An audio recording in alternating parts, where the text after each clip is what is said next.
Let's go! The first time I heard about the Hadza people was through a very simple question, one that kept me awake for many nights. How much does a human being really need to survive? The Hadza people are among the last communities on the planet that still live almost entirely as humans did tens of thousands of years ago. No agriculture, no livestock, only hunting, gathering, and a direct, intimate relationship with nature. That idea stayed with me, because if we want to understand who we once were before being swept away by modern society and what we call progress, perhaps we must go to a place where time seems to have almost completely stopped. So I went to Tanzania, to the land of the Hadza. The day begins very early. While I was still half asleep, several men were already sitting around the cold ashes of the previous night's fire, adjusting their bows and arrows. No one was in a hurry. No one gave orders. Each person knew exactly what needed to be done. Their bows are made of wood, and the strings are tightened using animal tendons or nylon obtained through trade with the outside world. The arrows are different, each designed for a specific purpose. Some are for birds, others for pulling animals out of rocky crevices, and some have poison tips for larger prey. There is no such thing here as a multi-purpose weapon. Nature demands precision. The target that day was the dik-dik, a small antelope that is fast and hyper-alert. You blink and it is already vanished into the bushes. We walked for a long time. No one spoke. The guide kept pointing out barely visible tracks, meaningless to me, but full of information to them, sharp as a blade. As we were returning to camp, the group suddenly slowed down. No one said anything, but some bows were raised, not to shoot, but to be ready. In front of us were fresh mounds of disturbed earth and a deep, wide burrow. The guide whispered a name I could barely hear, Aardvark. To me, it was just an unfamiliar animal. To them, it was a sign of something strong, something that digs fast and could be very close even if unseen. The meat is cooked simply, without complex seasoning. No one eats greedily. Meat is a complement, not the center of the meal. Ugali, corn flour mixed with water, fills the stomach. The meat provides protein and a sense of fullness. I realized something. In a society without storage, no one eats more than their share. Not out of morality, because tomorrow there may be nothing to hunt.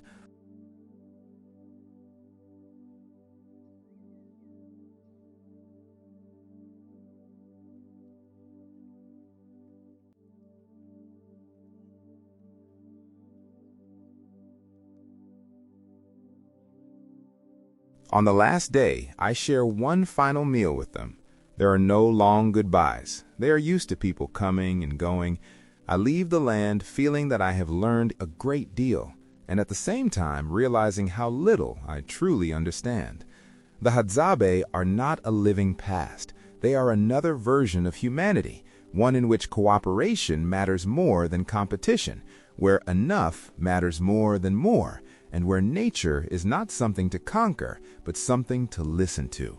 Stripped of modern comforts and expectations, one glimpses humanity in its most elemental form, the person who shows you the way, the person who shares their food, and the person who reminds you that survival is not about possessing more, but about knowing when enough is enough. At night, I sit with the elder men. They speak of lands they once roamed, places that are now fenced off, paved over, or turned into protected areas they are no longer allowed to enter. Before, they moved with the herds. Now the animals still move, but they cannot. When the land is fragmented, this way of life cannot survive, not because it is obsolete, but because it needs space to breathe. Hello, welcome to Have Travel, a space dedicated to exploring the cultures and stories of tribes around the world. I am standing on the dry, cracked lands of Africa, the ancestral home of the Hadzabe people for countless generations. I couldn't help but wonder how they managed to live and thrive in a place where life seems impossible. Today, I will have the opportunity to accompany them on an extraordinary journey, the hunt for giant pythons in the African wilderness, and the exploration of their ancestral way of preparing food. Before facing the challenges ahead, the Hadzabe gather beneath an enormous ancestral tree that has stood for thousands of years. They carefully inspect every tool: bows coated with natural poison, finishing sticks, a knife glinting under the sun, and a small leather pouch containing essential objects. At dawn, while mist still hovered over the ground, the Hadzabe hunters began their journey, pushing through the brush in search of food for the tribe. It didn't take long before one of them stopped abruptly. He crouched down and pointed to a fresh trail, a smooth mark dragged across the dusty earth, a message written clearly by nature itself.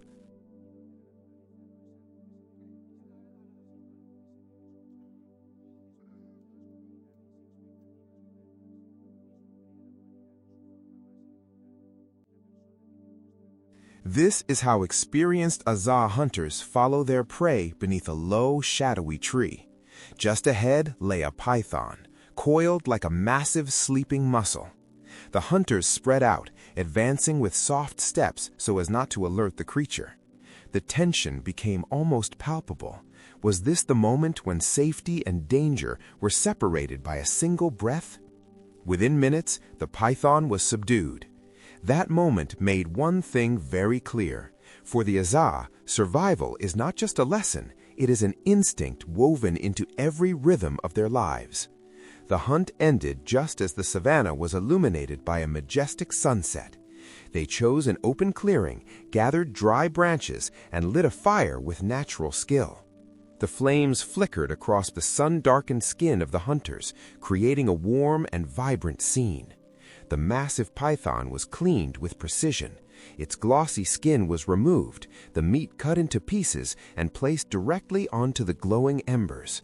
An intense aroma filled the air, and the sizzling of fat over the fire turned the moment into an unforgettable experience. When the first pieces turned golden, the wild feast began. Every portion was shared. Everyone received their share. This is how the Hadza live: equality, community, and shared survival. The meal not only nourished them, but also reinforced the bonds that preserve their identity in this unforgiving land. From following tracks through mist-covered grass at dawn to facing danger in the dry wilderness and watching them prepare ancestral dishes by firelight, one comes to understand the strength, resilience, and unique beauty of the Hadza culture. Every action, every detail tells a story of instinct and harmony with the wild, something that in our fast-paced modern world, filled with technology and comfort, we rarely get the chance to witness. Hello, welcome back. Today we continue accompanying the Hadza, one of the oldest tribes in the world, to witness one of the most intense and dangerous hunts in the vast savannas of Tanzania. This time, the trail they follow does not belong to a warthog, a baboon, or an antelope. Today, they face a powerful, mysterious, and extremely rare creature, the African rock python, a giant reptile that reigns at the top of the food chain.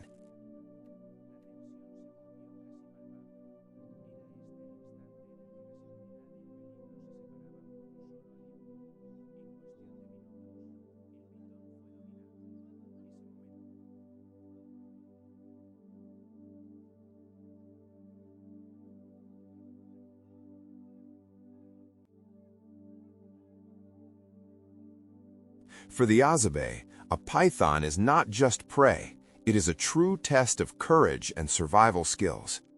A single constriction or bite from this enormous predator can crush bones, so every step and every breath must be taken with extreme caution. Now let us venture into the wild, where every moment is a challenge and every decision can mean the difference between life and death. This morning, I witnessed how the Hadzabe prepared their equipment. A completely different scene from the baboon hunt I had witnessed before.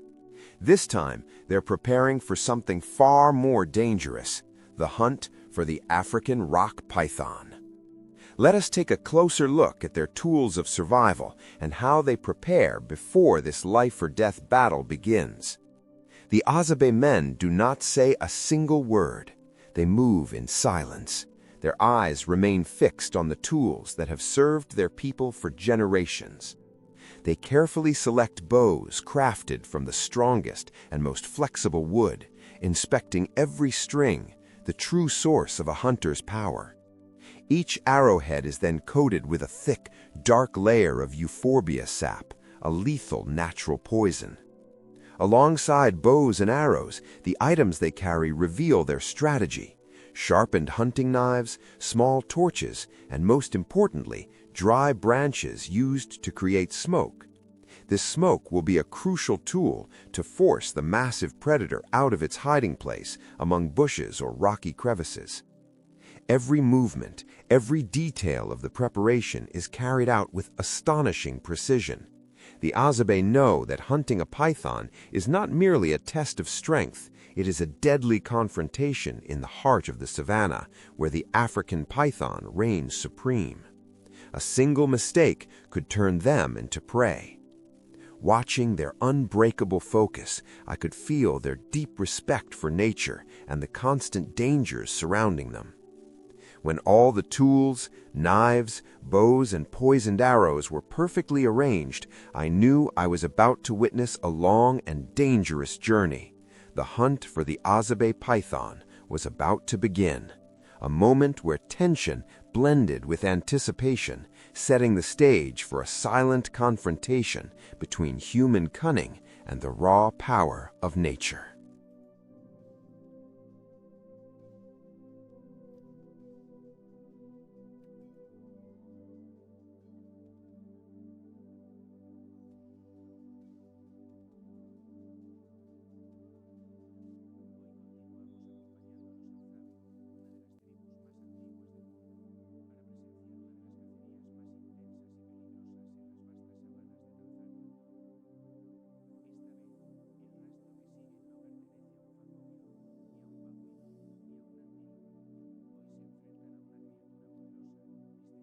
The Hadzabe hunters never move recklessly. They glide through the savanna as if reading an ancient book, studying every small detail, a broken branch, a faint track in the soil. Every sign is a clue leading to the enormous python hidden in the tall grass. They know a python can counterattack at any moment. A single bite or powerful constriction can crush bones or steal a life in seconds. When the python finally appeared, the skill and professionalism of the Hadzabe became evident. Instead of panicking, they moved with extraordinary coordination to subdue the beast. One Hadzabe man quickly used a long stick to control the snake's direction and divert its attention. Then arrows were fired with precision, enough to pressure the animal but not provoke a violent counterattack. Every movement came from decades of direct experience, guided by a survival instinct refined over generations. In the end, victory belonged to the hunters. The massive python fell after several fatal strikes. After following and witnessing this hunt, I understood that it was not simply about chasing prey. It was an epic of survival, a battle between humanity and nature, where every decision is paid for with sweat, patience, and courage. These are precisely the qualities that have forged the enduring legend of the Hadzabe. I can assure you that Hadzabe life is a pure and unaltered symphony of simplicity, untouched by the passage of time. It is this very way of life that has earned them recognition as one of the last truly primitive peoples still existing in the fast-paced modern world of the 21st century. While elsewhere people race against time and compete to accumulate more possessions, the Hadzabe long for something entirely different, a simple existence, deeply connected to nature, something few of us can truly understand. When we speak of freedom, it is impossible not to think of the Hadzabe, humble people with a wild spirit who embody a form of freedom that no one else on earth can fully possess. As the sun began to tilt toward the horizon and its soft golden rays eased the midday heat, I followed the Hadzabe hunters back to their camp. The pieces of python meat were placed over glowing embers, either to be roasted directly or cooked slowly in pots. The thick python fat was fully utilized, adding an intense, rich flavor to the meal and serving as a valuable source of energy.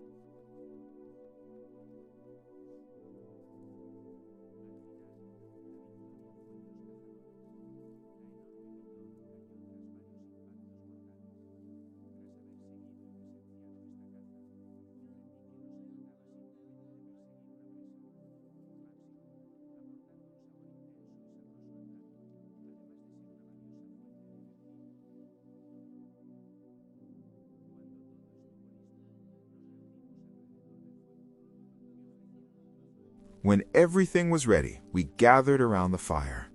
They offered me a piece of roasted python, a flavor unlike anything I had ever tasted, strong, deep, and far more intense than any other meat. Looking at the radiant, joyful faces, from elders to children, savoring the reward of such a dangerous hunt, I understood the true meaning of hunting and gathering. It is about sharing, about the joy of survival, and above all, about seeing the Hadza from a more human and profound perspective. As the sun set over the Tanzanian savanna, smoke from the Hadza cooking fires rose gently, and their eyes shone with a calm joy after a long and demanding day. Watching these primordial and courageous people gathered together, I realized that our modern lives, filled with pressure, deadlines, and constant competition, often make us forget what is most fundamental: patience, awareness, cooperation, and the ability to value every moment. The Hadza do not only teach us how to survive in a harsh environment, they remind us that true courage is not only about defeating predators, but about respect, perseverance, and understanding the value of community. And perhaps the greatest lesson modern people like us can learn from the Hadza is this: slow down, observe more deeply, value those around us, and understand that every decision, big or small, carries meaning. Because in the end, as the Hadza have shown me, happiness is not found in the trophies we collect, but in the way we live, in how we share, and in how we connect with the world around us. I arrived at the Hadza camp just as the sun dissolved into the horizon. It was an unforgettable experience. That night was not a celebration in the modern sense, but a quiet gathering, a way for the Hadza to strengthen their bond before an important hunt. Children ran barefoot around the fire, their feet moving swiftly over the dry earth. In the flickering glow of the flames, I saw something ancient tribes have always protected: a deep sense of community. In that moment, I understood. For the Hadza, the hunt for wild boar is not simply a way to obtain food. It is a test of patience, unity, and the ability to read every subtle sign nature offers.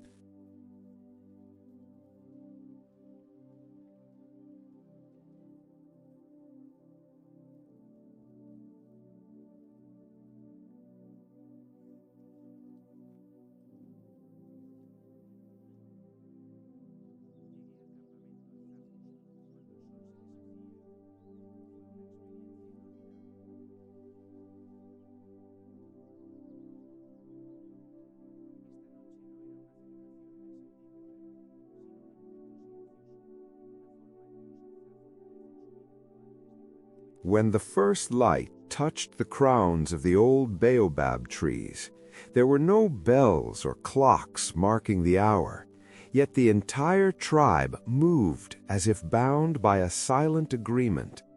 Everyone knew exactly what needed to be done. No noise, no rush, only the rhythm of nature itself. In the shadow of a giant baobab, the Hadza gathered. This place was both their workshop and their sacred space before each hunt. They spoke little. All attention was focused on the tools. One man straightened an arrow shaft using only his teeth. Another sharpened a metal tip against a stone. Watching them work, I realized that ancient techniques are not primitive at all. They are precision perfected over tens of thousands of years. Each arrow was prepared for a specific situation, lighter ones for fast pursuit, heavier ones to pierce the thick skin of a wild boar. We ventured into the dense, dry forest. Dogs ran ahead, noses pressed to the ground, zigzagging along hidden paths. The hunters followed quickly but silently. No leader shouted commands, yet everyone seemed to know exactly when to stop and when to advance. When the dogs suddenly burst into barking, the entire formation shifted instantly, from light steps to a fast, unified charge. An adult wild boar was cornered among the bushes, its eyes fierce and defiant. But the Hadza had prepared for this moment their entire lives. An arrow was fired at close range. Everything happened so fast, and then the boar fell. Only a soft exhale followed, as if whispering to the forest, "Thank you for this gift." The Tanzanian twilight bathed our hard-earned reward in warm light as we returned to camp. The cooking that followed did not begin with recipes, but with rhythm, instinct, and the weight of generations behind every movement. 2 pieces of wood were rubbed together until fire was born. The flames rose bright and steady, as if rewarding the patience of the hands that awakened them.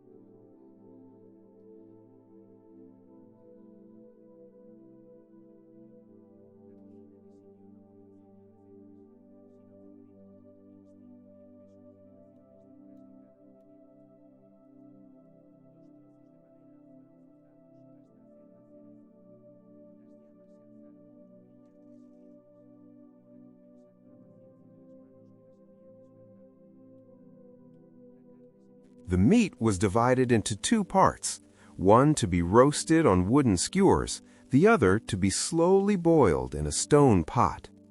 When the meal was ready, everyone sat together in a circle. Every portion was shared equally, without distinction of who ran faster, who shot better, or who led the charge. In that moment, I understood something profound. For the Hadza, food is not just sustenance, it is a reminder of community. In life, no one eats alone, no one hoards, no one claims the best piece. What nature gives, they share.